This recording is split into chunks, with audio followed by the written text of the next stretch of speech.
Hi there, it's Wendy Hernandez with Command the Courtroom. Welcome to part 2 of the interview that I did last week with my client Carlos. He's a father who recently got equal time with his children and has joint custody of them.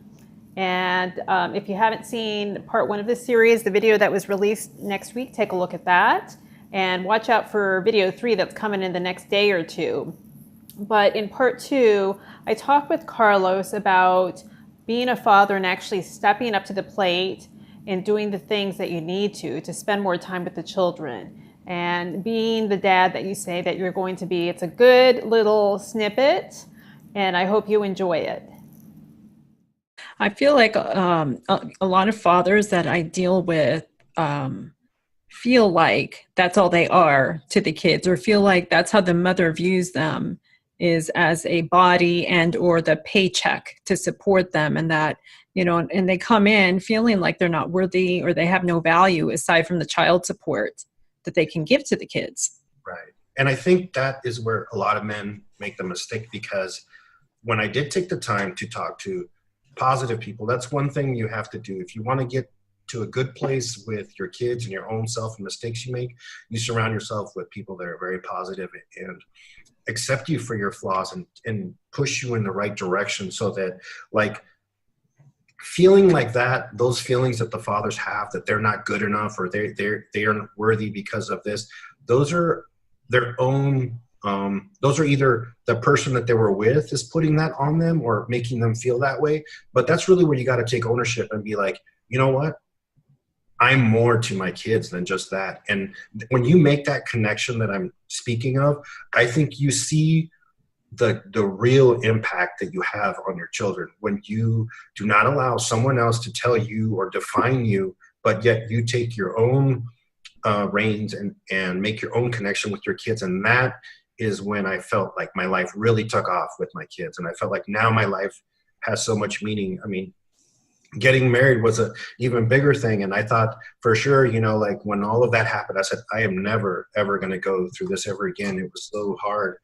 But then I remember, like, you know, not all relationships end this way. And this is definitely like, I had to really look back at, like, how did I get here? What steps did I take that got me to this point?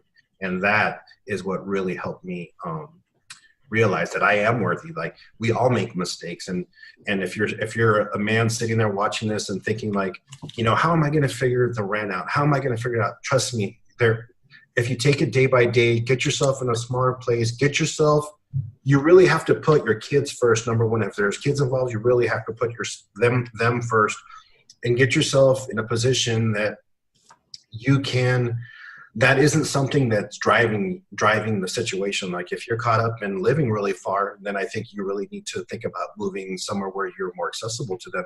And you may be saying, well, that's not my fault, I don't need to do that. You're right, but you had kids, and now you need to step up as a man and show them that you will make a sacrifice to be by them and be part of them. And no one is going to exclude you.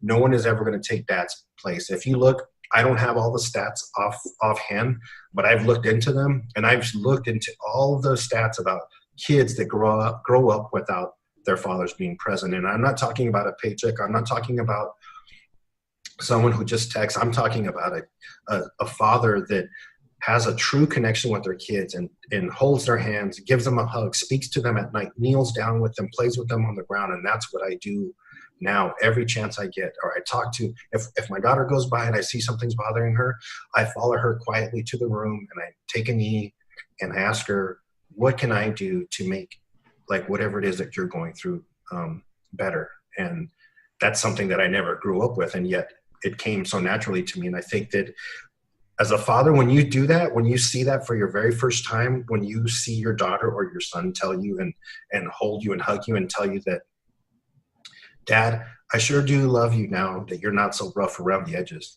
If that doesn't break whatever mold someone has put you into, then you are not living. Because when you experience that, that will change your life forever. And it has mine. Okay, that's going to do it for this part of this series of my interviews with Carlos. Look out in the next couple of days for part 3 of the series.